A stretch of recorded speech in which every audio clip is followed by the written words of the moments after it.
São Francisco de Sales ou a unidade da vontade do amor. De todos os santos, não há nenhum que nos pareça mais envolvido com o mundo e, por consequente, mais perto de nós do que São Francisco de Sales. Mas também não há nenhum outro que se insinue tão profundamente nos recantos secretos do nosso coração, de tal sorte que, procurando sempre o que nós queremos, por trás do que parecemos querer, ele nos revela o que somos. Reconcilia-nos conosco mesmo graças a uma espécie de continuidade entre o estado da nossa alma e a finalidade a que ela quer chegar. Longe de produzir um insuportável divórcio entre aquilo que existe em nós e o objeto ao qual aspiramos, mostra-nos que esse objeto já está presente em nós, e o que devemos fazer é simplesmente tomar posse dele. Ensina-nos a suportar nossa natureza em vez de negá-la, e a encontrar nela não um obstáculo contra o qual devamos lutar e que nos desencoraje, mas uma força que devemos tornar dócil a uma aspiração espiritual e que já a simboliza e deseja. Enquanto outros voltam nossa atenção somente para a nossa impotência, é uma potência infinita que há em nós que São Francisco de Sales nos pede que descobramos, de tal maneira que nossa vontade, por um simples ato de consentimento interior, possa lhe abrir em nós um caminho e deixar de retardar sua atualização ou de paralisar seus efeitos. Ele é, sem dúvida, o modelo mesmo do diretor espiritual que buscamos, ou que gostaríamos de ser para nós mesmos. Em nenhum momento impõe-nos uma restrição que pareça vir de fora. Pede-nos apenas que penetremos sempre mais profundamente em nosso próprio segredo. Ninguém jamais analisou os movimentos do desejo com mais penetração. Jamais o vemos opor-se a eles.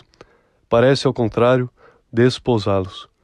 Torna-se um cúmplice deles, mas os penetra até sua própria fonte, que nem sempre percebemos, e pretende conduzir-nos até o seu termo, que não cessamos de esquecer, estancando-nos sobre objetos particulares, nenhum dos quais capaz de nos contentar. Afronta este duplo desafio, descrevendo o que observamos em nossa consciência, incliná-la inteiramente no sentido mesmo em que queremos ir, e abolir o intervalo entre ele, que nos fala, e nós que o escutamos, de tal maneira que não sabemos mais então se é dele ou de nós que se trata, pois é o mesmo ato que nos faz ser um através do outro, que nos torna ao mesmo tempo separados e unidos. E somos todos tão ligados que não há pessoa sobre a terra que não tenha responsabilidade sobre outras almas ao mesmo tempo que sobre a sua. Como distinguir com efeito a responsabilidade que assumimos sobre nós mesmos da responsabilidade que assumimos sobre o outro?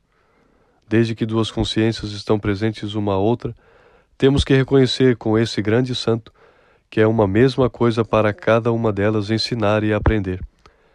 Quer consideremos a introdução à vida devota, ou o tratado do amor a Deus, quer se dirige a Filoteia ou a Teótimo, vemos que São Francisco de Sales é incapaz de uma obra puramente teórica. Tem necessidade de uma outra alma na qual derrama, por assim dizer, o fruto da sua experiência, como se precisasse de uma suposta presença que, sem dúvida, ocultava uma presença real, para sentir nascer nele essa fonte de amor que vem de Deus e que a ele retorna, mas somente depois de ter sido derramada entre os seres que somos. Há nele uma ternura feminina, cujos traços foram frequentemente salientados, que é sensível em sua linguagem e suas imagens retiradas do mel e das flores, e cuja expressão já se aproximou com estreitas relações que uniu a Joana de Chantal, nas preocupações tão constantes que não cessava de experimentar pelas religiosas da Visitação.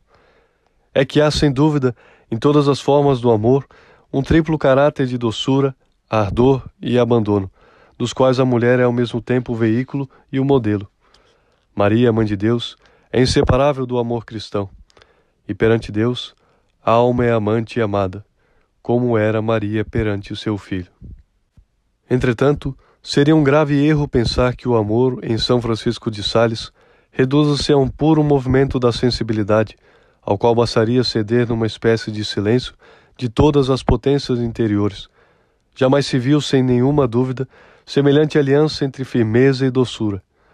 É difícil imaginar um espírito mais lúcido e vigoroso, nenhum que tenha tanta confiança na vontade, uma resolução tão certa de dominar e dirigir os impulsos da espontaneidade, em vez de se deixar arrastar por eles, e para dizer tudo, uma consciência mais viril que saiba tão bem conduzir a si mesma e a qual mais repugna deixar-se seduzir, quer pelo jogo das emoções, quer pelos caprichos do acaso.